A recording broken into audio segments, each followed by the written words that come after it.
कुर्बानी के दिन आए, कुर्बानी के दिन आए, कुर्बानी के दिन आए, फिर ईद आई है। कुर्बानी के दिन आए, फिर ईद आई है।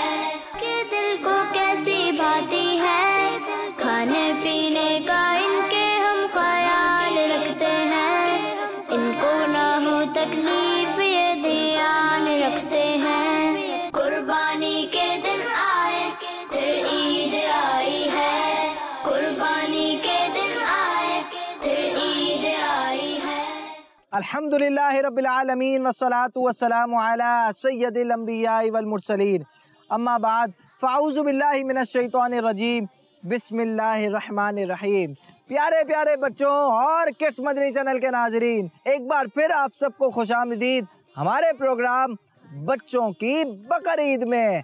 तो आइए प्रोग्राम का बाकायदा आगाज़ करते हैं। तो प्रोग्राम का आगाज़ तिलावत कुरान मजीद से करते हैं। तो आइए सुनते हैं तिलावत कुरान मजीद। औज़ु बिल्लाहि मिनश शैतानिर रजीम, बिस्मिल्लाहिर रहमानिर रहीम। वल अस्र इन्नल इंसाना लफी खुस्र इल्लल्लज़ीना आमनू वअमिलुस्सालिहात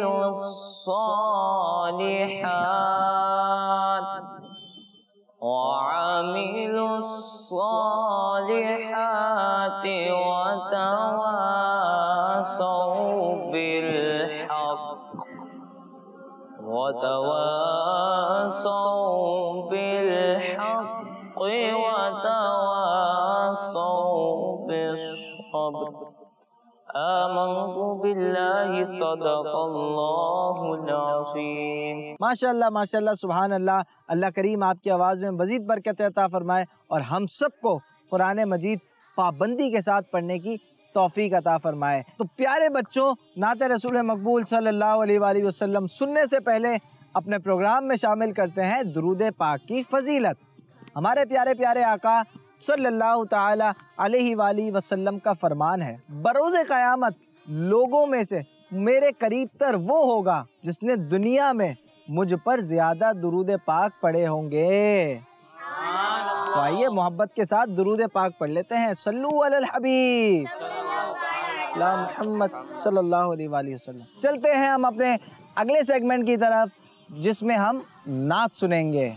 जी, आज कौन सी नात सुनाने जा रहे हैं? सुबह तैयबा में हुई बटता है बाड़ा नूर। सुबह तैयबा में हुई बटता है बाड़ा नूर का, सदका लेने नूर का आया है तारा नूर का। जी, शुरू कीजिए।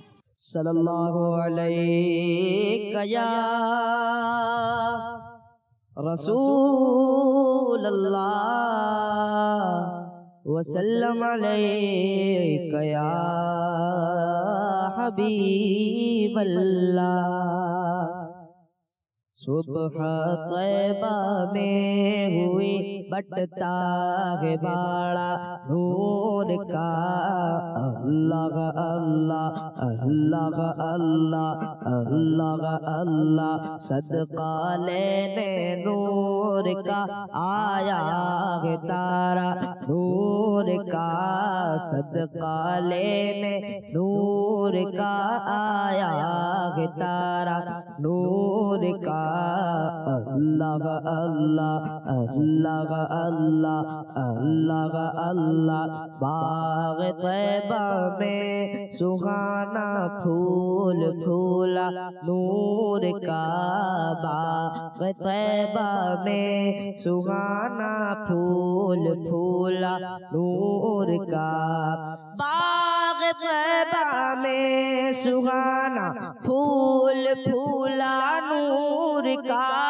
बाग तैबा में सुहाना फूल फूला नूर का, मस्त बूगे बुलबुले पढ़ती है कलिमा नूर का।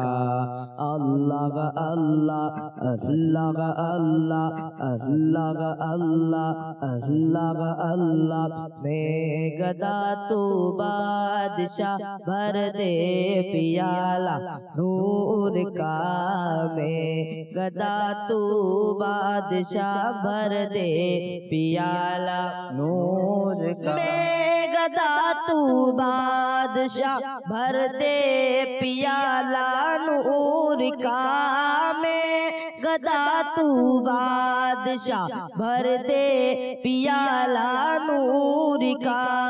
नूर दिन दूना तेरा दे डाल सदका नूर का। अल्लाह अल्लाह अल्लाह अल्लाह अल्लाह अल्लाह। ए रज़ाए अहमद नूरी का फैज़ नूर है, ए रज़ाए अहमद नूरी का फैज़ नूर है।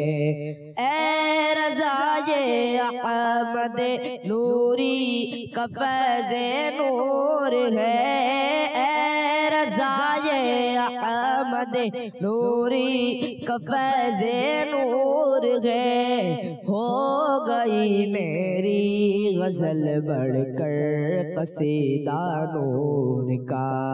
अल्लाह अल्लाह अल्लाह अल्लाह अल्लाह अल्लाह अल्लाह अल्लाह। तो आइए अब हम चलते हैं अपने अगले सेगमेंट की तरफ, जिसमें बच्चे करेंगे डिस्कशन। कौन सा मौजू होगा, आज किस टॉपिक पे डिस्कशन करने जा रहे हैं, आइए चलते हैं बच्चों की तरफ। कुर्बानी के दिन आए फिर ईद आई है।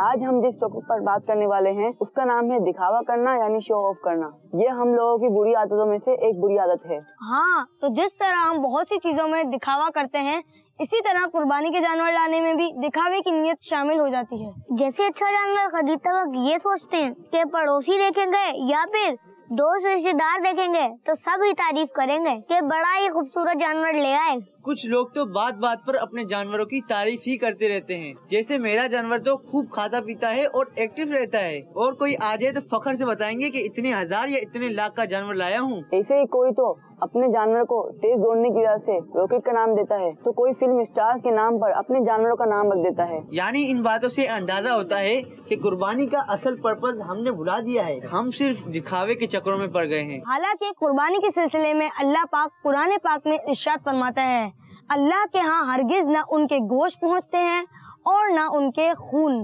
अलबत्ता तुम्हारी तरफ से परहेजगारी उसकी बारगाह तक पहुँचती है। यानी अल्लाह पाक जानवर की कुर्बानी में गोश्त वगैरह के बजाय हमारी नीयतों को देखता है, और अच्छी और नेक नीयत की बेस पर ही वो हमारी कुर्बानी कबूल फरमाता है। कुर्बानी के मामले में दिखावा करने, गोश्त हासिल करने या वावा हासिल करने के बजाय हम दिल में ये बात लाएं कि अल्लाह पाक के दिए हुए पैसों में से अल्लाह पाक के हुक्म को पूरा करने के लिए जानवर कुर्बान कर रहा हूँ।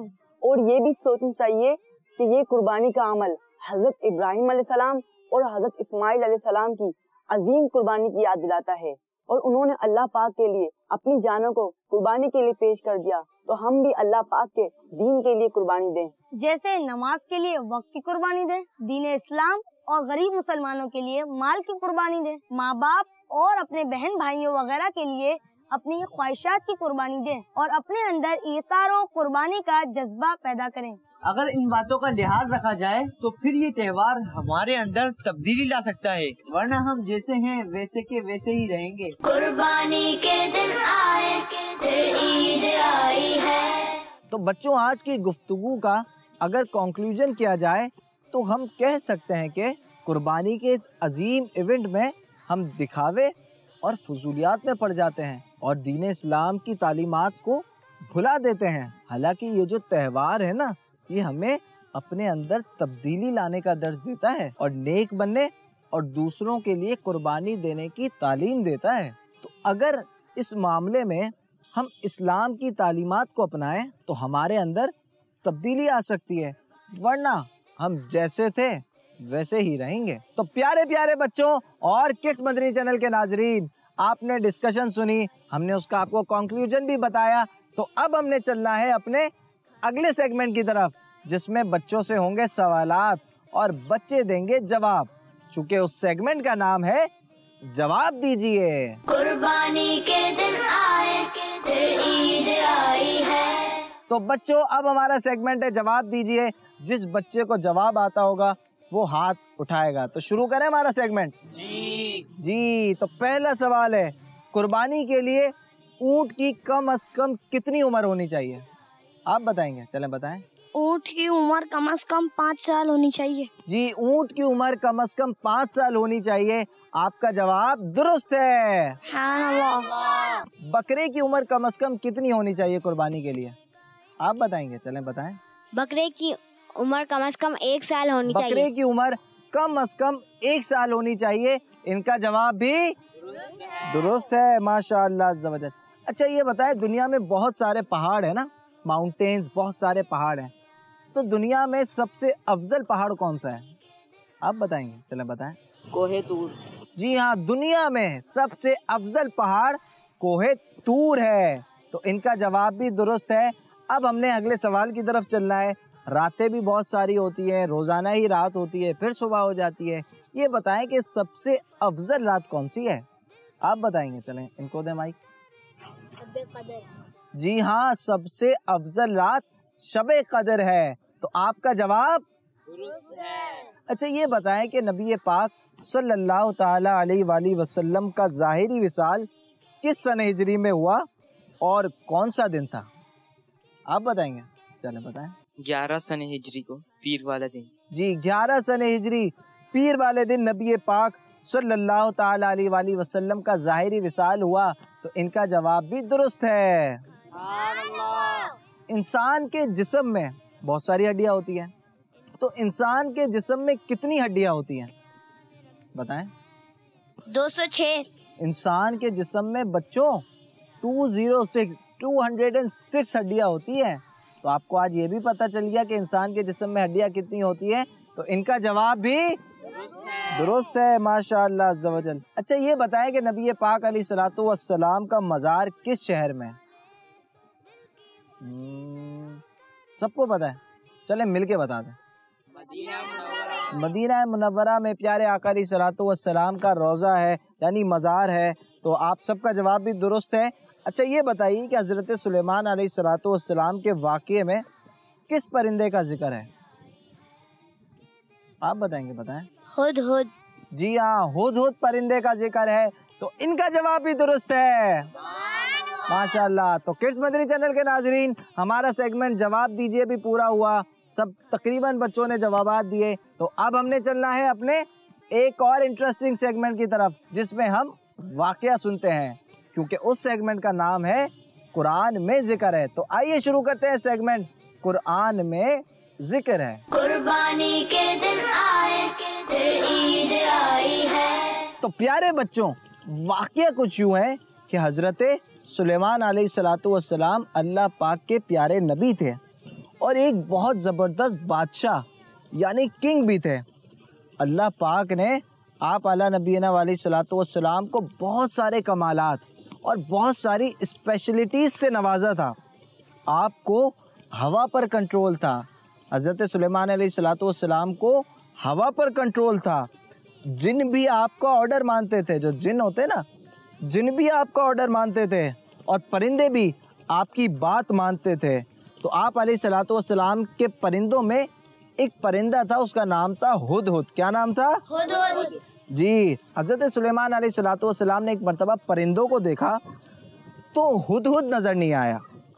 आप अलैहिस्सलातु वस्सलाम ने फरमाया, मुझे क्या हुआ कि मैं यहाँ हुदहुद को नहीं देख रहा? अब फिर फरमाया कि क्योंकि ये यहाँ मौजूद नहीं, मैं उसको सख्त सज़ा दूंगा या उसे ज़िबह कर दूंगा। इसके साथ ही हज़रत सुलेमान अलैहिस्सलातु वस्सलाम ने ये भी बता दिया था कि अगर हुदहुद ने यहाँ मौजूद ना होने का कोई एक्सेप्टेबल रीज़न यानी रीज़न बता दिया ना, तो उसे सज़ा ना होगी। अब प्यारे बच्चों, जिस तरह बच्चे गलती करते हैं, उनके मम्मी पापा यानी अम्मी अब्बू उनको अच्छे मैनर्स के साथ सिखाते हैं, समझाते हैं और कभी कोई पनिशमेंट भी दे देते हैं। इसी तरह हज़रत सुलेमान अलैहिस्सलाम भी हुदहुद को बगैर बताए जाने पर सज़ा देते हैं। अगर उसके पास कोई रीज़न ना होता तो थोड़ी देर बाद हुदहुद वापस आ गया और बहुत ही रिस्पेक्ट से हज़रत सुलेमान अलैहिस्सलाम के पास आया।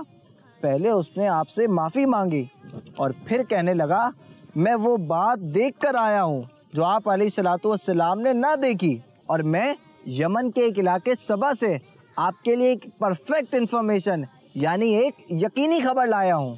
मैंने वहाँ एक औरत देखी जिसका नाम बिल्कीस है। वो लोगों पर बादशाही कर रही है और बादशाहों वाली हर चीज़ उसके पास है। उसके पास एक बहुत बड़ा तख्त है जो कि सोने और चांदी से बना हुआ है। उसमें कीमती हीरे और मोती भी लगे हुए हैं, लेकिन वो और उसकी कौम अल्लाह पाक को सजदा नहीं करती, यानी वो लोग मुसलमान नहीं, और शैतान ने उन लोगों को सही काम करने से रोक दिया है। जब हुदहुद ने अपने ना होने का ये रीज़न बताया तो हज़रत सुलेमान अलैहिस्सलाम ने फरमाया कि हम अभी देखते हैं तुम सच्चे हो या झूठे। उसके बाद हज़रत सुलेमान अलैहिस्सलाम ने ना एक लेटर लिखा। उस लेटर का खुलासा यानी समरी ये है कि अल्लाह के बंदे सुलेमान बिन दाऊद की तरफ से शहर सबा की मलका बिल्कीस की तरफ बिस्मिल्लाहिर्रहमानिर्रहीम, उस पर सलाम जो हिदायत कबूल करे। बात यह है कि तुम मुझ पर बुलंदी ना चाहो और मेरे पास मेरे फॉलोअर्स बनकर आ जाओ। इस लेटर पर हज़रत सुलेमान अलैहिस्सलाम ने अपनी स्टैंप लगाई और हुदहुद से फरमाया कि ले जाओ और उनके पास डाल देना और अलग हटकर देखना कि वो क्या रिस्पॉन्स करते हैं। हज़रत सुलेमान अलैहिस्सलाम ने हुदहुद से कहा कि देखना कि वो क्या रिस्पॉन्स करते हैं। फिर हुदहुद वो लेटर लेकर बिल्कीस के पास पहुंचा। उस वक्त जो है बिल्कीस के पास उसके वज़ीर यानी मिनिस्टर्स वगैरह भी मौजूद थे। हुदहुद ने वो लेटर मलका बिल्कीस की गोद में डाल दिया। अब मलका बिल्कीस इस लेटर को देखकर डर गई। जैसे ही ये लेटर मलका बिल्कीस ने देखा वो डर गई और फिर उस पर स्टैम्प देखकर कहने लगी, ऐ सरदारों, मेरे पास एक रिस्पेक्टेड लेटर आया है। बिल्कीस ने इस खत को रिस्पेक्टेड यानी इज्जत वाला इसलिए कहा कि इस पर स्टैम्प लगी हुई थी। इससे वो समझ गई कि ये लेटर किसी बहुत बड़े बादशाह ने भेजा है और लेटर स्टार्ट भी अल्लाह पाक के नाम से हो रहा था। और जब बिल्कीस को पता चल गया कि सुलेमान अलैहिस्सलाम वाकई अल्लाह के नबी हैं, तो वो हज़रत सुलेमान अलैहिस्सलाम के पास आकर मुसलमान हो गई। तो प्यारे प्यारे बच्चों और किड्स मदनी चैनल के नाजरीन, देखा आपने अल्लाह ने अपने नेक बंदों को कैसी अथॉरिटी अता की थी कि उनकी हुकूमत जिन पर भी थी, परिंदे भी उनकी बात सुनते थे, जानवर भी उनकी बात सुनते थे। तो हम सबको तमाम अंबिया की, तमाम सहाबा की, तमाम अल्लाह के नेक बंदों की ताज़ीम करनी चाहिए। तो आइए प्यारे प्यारे बच्चों और किड्स मदनी चैनल के नाजरीन, हमें सब सहाबा की भी ताज़ीम करनी चाहिए। इसीलिए तो हम कहते हैं ना, हर सहाबी नबी, हर सहाबी नबी, हर सहाबी नबी। तो आइए किड्स मदनी चैनल के नाजरीन, चलते हैं हम अपने अगले सेगमेंट की तरफ, जिसका नाम है क्या करें और क्या ना करें। कुर्बानी के दिन आए, फिर ईद आई है। मैं आज मंडी में जाते हुए क्या करना चाहिए वो बताऊंगा। आज मैं आपको बताऊंगा कि मंडी में जाके क्या नहीं करना चाहिए। बच्चों, मंडी में जाने से पहले वेदर अपडेट जरूर देख लेना चाहिए ताकि आपको हीट व्यू या बारिश की सूरत में तकलीफ का सामना ना हो। मंडी में अपने बड़ों से हाथ नहीं छुड़ाना चाहिए, ऐसे में बच्चे घूम भी हो सकते हैं। बच्चों, जब भी मंडी जाने की तैयारी करें तो शूज पहन के जाया करें ताकि आपके पाँव गंदे ना हो। मंडी में लगे स्टॉल से कम खाना पीना चाहिए क्योंकि आप बीमार भी हो सकते हैं। मंडी में जाते हुए मास्क और ग्लव्स जरूर पहने ताकि आपको जरासीम ना लगे। मंडी से वापसी पर गाड़ी पर लटक के नहीं आना चाहिए, वरना इससे एक्सीडेंट भी हो सकता है। दिन के वक्त मंडी जाते हुए अपने साथ पानी जरूर रखें ताकि आप भी हाइड्रेशन का शिकार ना हो। बच्चों, मंडी में जहाँ बहुत सारे जानवर हो वहाँ पे अपने बड़ों के बगैर ना गुजरें, वरना वो नुकसान भी पहुँचा सकते हैं। मंडी जाते हुए सफर की दुआ पढ़नी चाहिए ताकि आपका सफर खैर से हो। जानवर को गाड़ी से उतारते वक्त शोर शराबा नहीं करना चाहिए, ऐसे में जानवर परेशान होकर गुस्से में आ सकता है। मंडी से जब आप घर वापस आएं तो फौरन नहा लें। कुर्बानी के दिन आए, फिर ईद आई है। अब वक्त हुआ है हमें एक और सेगमेंट की तरफ चलने का, जिसमें हमारे साथ डॉक्टर साहब होते हैं, बच्चे सवालात करते हैं, डॉक्टर साहब जवाबात देते हैं। तो अब हमने चलना है डॉक्टर साहब के पास और देखते हैं कि डॉक्टर साहब क्या कहते हैं। कुर्बानी के दिन आए, फिर ईद आई है। अस्सलामु अलैकुम रहमतुल्लाहि व बरकातहू। हम आ चुके हैं अपने सेगमेंट डॉक्टर क्या कहते हैं। आज भी हमारे साथ 2 डॉक्टर्स मौजूद हैं और बच्चे करेंगे कुछ सवालात और डॉक्टर साहब देंगे उनके जवाबात। जी हाँ, आज भी बच्चे एक टॉपिक तैयार करके लाए और टॉपिक है दुम्बा। जैसा कि आप हमारे पीछे देख रहे होंगे, बहुत प्यारे छोटे छोटे से बकरे भी हैं, दुम्बे भी हैं। तो आइए चलते हैं सवालात की जानिब और इंशाअल्लाह डॉक्टर साहब उन सवालात के जवाबात भी देंगे। जी, पहला सवाल कौन करेगा? जी, मेरा आपसे ये सवाल था कि दुम्बा कौन सा चारा सबसे शौक से खाता है? दुम्बा जो है वो हरा घास खाता है, जिसके अंदर शौक से जो है वो जंतर है, लुसन है, बरसीम है। सबसे ज्यादा जो है वो जंतर और लुसन ज्यादा खाता है। शौक से चारा जो है हरा चारा वो खाता है। जी, सेकंड क्वेश्चन। डॉक्टर साहब, मेरा आपसे ये सवाल है, दुम्बे को दिन में कितनी बार चारा देना चाहिए? 2 बार चारा देना चाहिए, सुबह में और शाम में। मदनी चैनल के नाज़रीन, डॉक्टर साहब ने ये बताया कि दुम्बे को 2 टाइम चारा देना चाहिए, एक सुबह में एक शाम में। जी, थर्ड। क्या दुम्बे का ऊन काट लें तो दुम्बे को तकलीफ होगी? नहीं, उसे कोई तकलीफ नहीं होगी। सर्दियों में जब जो बाल होते हैं उन्हें नहीं काटा जाता, गर्मियों में जो अलबत्ता ताकि गर्मी ना लगे उन्हें उनके बाल काटे जाते हैं और ऊन, जिसको हम ऊन कहते हैं, ऊन काटी जाती है। जी, किड्स बंदी चैनल के नाज़रीन, हमारे डॉक्टर साहब ने बताया कि दुम्बे का अगर ऊन काट लिया जाए तो उसे कोई तकलीफ नहीं होती। और हाँ, ये बात तो हो सकता है आपको पता हो या हो सकता है कुछ बच्चों को ना पता हो, तो मैं बताता हूँ कि दुम्बे के ऊन से हमारे स्वेटर और जो जैकेट वगैरह हम पहनते हैं वो दुम्बे के ऊन से बनाए जाते हैं। जी, अगला सवाल। दुम्बे को कौन कौन सी बीमारियाँ होती हैं? दुम्बे को एंट्रोटॉक्सिमिया है, पीपीआर है, पुल्मोनरी निमोनिया है, फीवर है, डायरिया है, काफ़ी सारी बीमारियां हैं जो उनमें पाई जाती है। जो मैंने बताई है वो सारी बीमारियां दुम्बे में पाई जाती हैं और इनकी बाकायदा एहतियाती तौर के ऊपर उनको वैक्सीन की जाती है ताकि वो बीमारियों से महफूज रहें। अच्छा डॉक्टर साहब, जब दुम्बा बीमार हो, उसको छींका है तो डॉक्टर से रुजू करना चाहिए? जी हाँ, उसको डॉक्टर के पास लेके जाना चाहिए ताकि उसके प्रॉपर वो चेकअप करे और उसको देखे क्या आया, उसको क्या प्रॉब्लम है और उसी हिसाब से उसको चेक करने के बाद उसका इलाज मुआवजा किया जाए। जी, अगला सवाल कौन पूछेगा? दुम्बा हर वक्त टक्कर क्यों मारता है? दुम्बा हर वक्त टक्कर नहीं मारता, जब भी उसको अगर कोई छेड़छाड़ करते हैं या उसको कोई तकलीफ पहुंचाता है तो तब टक्कर मारता है, या गुस्से की हालत में टक्कर मारता है। जी, तो किड्सबंदी चैनल के नाज़रीन, देखा आपने कि डॉक्टर साहब ने क्या बताया। दुम्बे को तंग करेंगे तो जाहिर सी बात है वो टक्कर मारेगा। जानवरों को तंग नहीं करना चाहिए, वो चल रहे हैं उनको चलाएं, उनको खिलाएं पिलाएं और उनको तंग नहीं करना चाहिए, वरना फिर वो टक्कर मारेंगे। जी, अगला सवाल। क्या दुम्बे को घर में लगे हुए पौधे खिला सकते हैं? जी हाँ, खिला सकते हैं, लेकिन एहतियात बरतनी चाहिए, ना खिला जाए। कुछ पौधे ऐसे होते हैं जो जहरीले असरात होते हैं उनमें और उनका मैदा खराब हो सकता है, जिससे दस्त पैचिस वगैरह लग सकते हैं। बेहतर और अच्छा यही है कि अगर आप जो बाजार में अगर आपको मिल रहे हैं जो उनकी बेहतर ग़िज़ा है वो आप उनको खिलाएं। जो ग्रीन ग्रास है, चारा है, लुसन है और जंतर है, ये खिलाएं आप। जो उनका मखसूस खाना है वो खिलाएं आप। जज़ाकल्लाह खैर। क्या दुम्बे को साबुन से नहला सकते हैं? जी हाँ, साबुन से भी नहला सकते हैं, आप शैम्पू से भी नहला सकते हैं, उसमें कोई अर्ज नहीं है। अच्छे और बेहतर तरीके से उसको नहलाएं। अच्छा, जैसे दुम्बे को नहला सकते हैं तो बकरे को भी नहला? जी जी बिल्कुल, दुम्बा बकरा सबको नहला सकते हैं, शैम्पू से भी, साबुन से भी। क्या दुम्बे को मेहंदी या ऑयल लगा सकते हैं? मेहंदी तो लगाते ही हैं और ऑयल जो है वो सिर्फ सींगों पे लगाया जाता है, बाकी तो नहीं लगाते। मेहंदी लगा सकते हैं अलबत्ता। डॉक्टर साहब, मेरा आपसे ये सवाल था कि बच्चों के लिए दुम्बे का गोश्त ज्यादा सेहतमंद होता है या फिर बकरे का? बकरे का, वैसे तो दोनों ही है, लेकिन अच्छा जो है वो बकरे का भी है और दुम्बे का भी है। बकरे का बेहतर है, दुम्बे का थोड़ा सा गर्म होता है, इस वजह से दोनों ही बेहतर है। तो गर्मी के मौसम में ज्यादा नहीं खाना चाहिए दुम्बे को? जी डॉक्टर साहब, मेरा आपसे ये सवाल है, जब दुम्बा बीमार होता है तो मिशाल उसको भी लगता है? जी हाँ, उसको इंजेक्शन भी लगता है, बीमारी की नोयत के ऊपर डिपेंड करता है। अगर तो उसको पिलाने वाली दवाई से भी अगर वो बेहतर हो सकता है तो इंजेक्शन की ज़रूरत नहीं है, अगर वो ज़्यादा बीमार है तो उसको इंजेक्शन भी लगा। जी नाजरीन, देखा आपने कि इंसानों के साथ साथ जानवरों को भी इंजेक्शन लगता है। जी नेक्स्ट सवाल। दुम्बे सुस्त हो जाएं तो क्या करना चाहिए?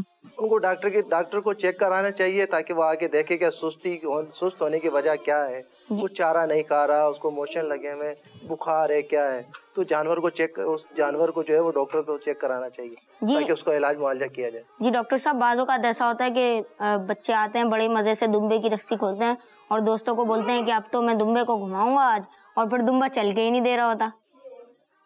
उसकी बहुत सारी वजूहत है। मुसलसल जो आते हैं दुम्बे या बकरे वगैरह, तो उनको बच्चे जो है वो बहुत ज़्यादा छेड़छाड़ करते हैं, जिसकी वजह से वो परेशान हो जाते हैं, आराम की उनके अंदर खलल आता है, तो इस वजह से वो ज़्यादा नहीं चल पाते। तो बेहतर है कि उसको जो दुम्बे या बकरे या जो भी जानवर लेकर आ रहे हैं उसे ज़्यादा से ज़्यादा तंग ना किया जाए, उसको आराम करने दिया जाए।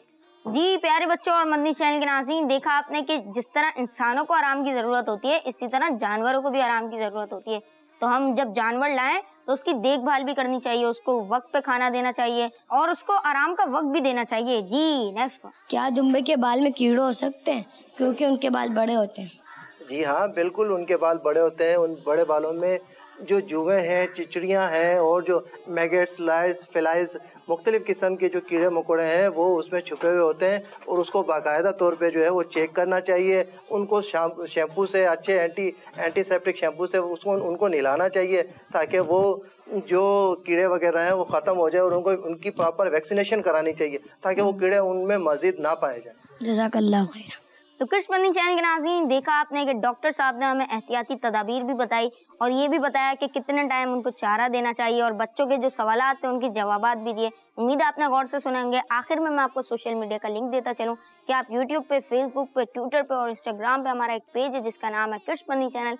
आप जाएँ, वहाँ पे हमारे प्रोग्राम्स भी देख सकते हैं और पोएम्स वगैरह हमारी मदनी चैनल की टीम डालती रहती है, तो आप उसको भी मुलाहिजा कर सकते हैं। तो मदनी चैनल के नाज़रीन, इसी के साथ हमारे सेगमेंट डॉक्टर क्या कहते हैं इसका वक्त इख्तिताम को पहुंचा। आइए अब चलते हैं शफीक भाई की जानिब जो प्रोग्राम को आगे बढ़ाएंगे। अस्सलाम वालेकुम रहमतुल्लाहि व बरकातुहू। कुर्बानी के दिन आए, फिर ईद आई है।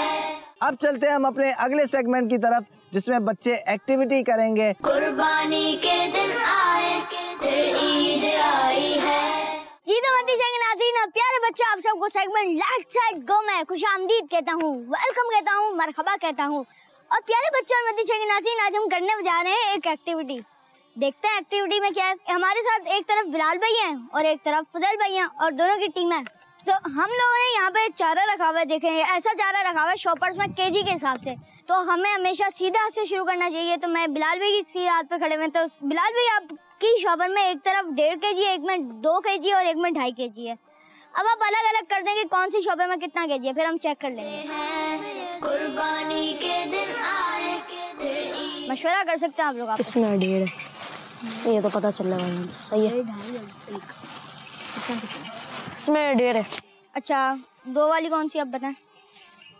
आप लोग खुद डिसाइड करें, आप खुद बता दें। ये 2 है शायद। फरमा ले दिल की खुशी से हम करें कुर्बानी या खुदा। चलें, ये कह रहे हैं इसमें 1.5 kg है, इसमें 2 kg। आपको क्या लगता है, सही बता रहे हैं? जी। ये भी रख दें यहाँ पे, फिर सारे एक साथ चेक कर लेंगे। और इसमें कितना है? 2.5। इसमें लाइन से रखे हैं 1.5, 2, 2.5। तो आप कह रहे हैं इसमें 1.5 है, इसमें 2 है और इसमें 2.5 है ना? क्या कह रहे हैं, सही है ये? जी ठीक लग रहा है। आपको ठीक लग रहा है? आपको ठीक लग रहा है? जी तो कृष्ण मदनी चैनल के नाज़रीन, बिलाल भाई ने बताया कि इस शॉपर में 1.5 kg है, इसमें 2 kg और इसमें 2.5 kg है। चले मैं उठा के रखता हूँ। बिलाल भाई इसमें कितना था? 1.5 kg। जी चेक करते हैं। चले यहाँ रखा, इसमें आया 1.5 और आपने 1.5 बोला था और आपका जवाब बिल्कुल दुरुस्त है क्योंकि इसमें भी 1.5 निकला। अब चेक करते हैं दूसरा शॉपर। चले ये हटा देते हैं। दिल की खुशी से इसमें आप क्या कह रहे हैं, कितना? 2 किलो। 2 किलो। ये कोशिश तो कबूल। और ये जवाब भी आप क्या कहते हैं, दुरुस्त है? जी। कृष्ण मदनी चैनल के नाज़रीन, इनका ये जवाब भी बिल्कुल दुरुस्त है। सुभान अल्लाह। और अब आखिरी इनका शॉपर है, वो भी देख लेते हैं। और ये आपने 2.5 बोला था इसका, और ये 2.5 भी बिल्कुल दुरुस्त है। सुभान अल्लाह। खाने पीने का। तो इस तरह बिलाल भाई ने अपने आपने तीनों शॉपर्स के जवाब बिल्कुल दुरुस्त दिया। अब चलते हैं हम फुदैल भाई की तरफ। फुदैल भाई, आपके शॉपर्स में होंगे एक में 1 kg, एक में 1.5 kg और एक में 3 kg है। रखते हैं इनको ना हो तकलीफ, ये ध्यान रखते हैं कुर्बानी के दिन आए। आप अपने टीममेट से भी मशवरा कर सकते हैं, पार्टनर से भी 1, 1.5 और 3 है, ठीक है? ये 1.5 है ना? हाँ ठीक है। ये 1 kg, 1.5 kg and 3 kg। Bilal भाई, आपको क्या लगता है जवाब दुरुस्त है इनका? जी बिल्कुल जवाब दी आप। तो फुदैल भाई कह रहे हैं कि इनका जो फर्स्ट शॉपर है उसमें 1 kg है, सेकंड जो है उसमें 1.5 kg और थर्ड जो है उसमें 3 kg है। जी फुदैल भाई, ऐसा ही है ना? जी जी।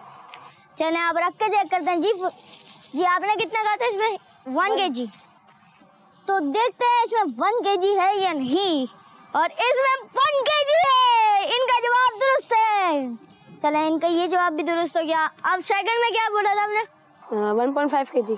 1.5 kg। चलें ये भी रख के चेक करते हैं। और बिलाल भाई, आपको क्या लगता है जवाब दुरुस्त है इनका? जी बिल्कुल। जी, इन्होंने कहा कि 1.5 kg और इनका जवाब दुरुस्त है। ध्यान रखते हैं कुर्बानी। अब हम चलते हैं तीसरी शॉपर की तरफ, और उसमें यकीनन 3 kg होगा, मगर हम फिर भी चेक कर लेते हैं। चलें चेक करते हैं। दिल की खुशी से हम करें कुर्बानी। और जी फुदैल भाई, इसमें 3 kg है और आपका जवाब इस तरह हो गया है बिल्कुल दुरुस्त।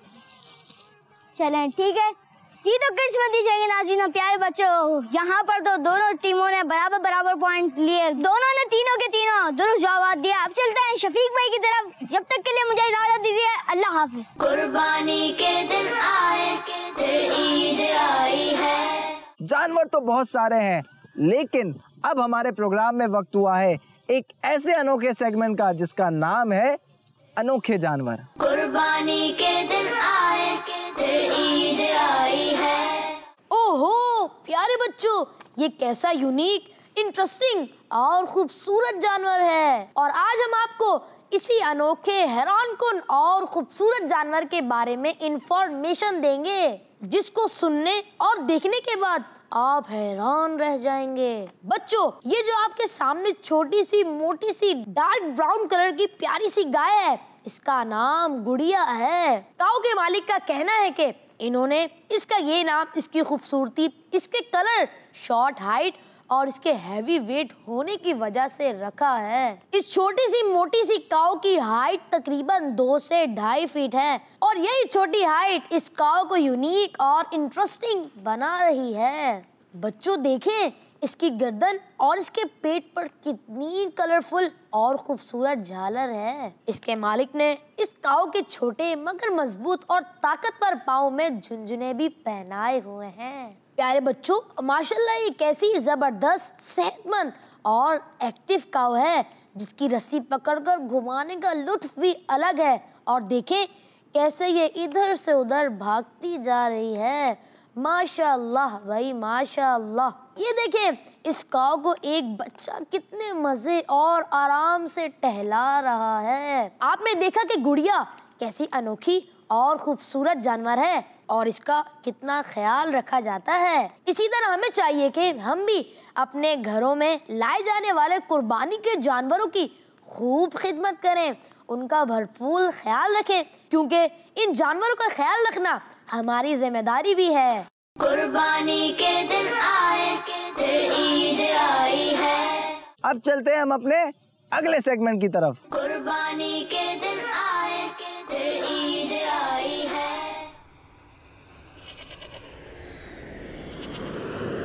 मेरा बकरा तो जहाज की तरह भागता है, जहाज की तरह। अगर तुम्हारा बकरा जहाज की तरह भागता है तो क्या हुआ, मेरा बकरा भी कम नहीं, मेरा बकरा घोड़े की तरह भागता है, घोड़े की तरह। अगर तुम मेरे बकरे की स्पीड देखोगे तो अपने बकरे को भूल जाओगे। मेरा बकरा तो रॉकेट है, रॉकेट। तो हो जाए मुकाबला। हाँ हो जाए।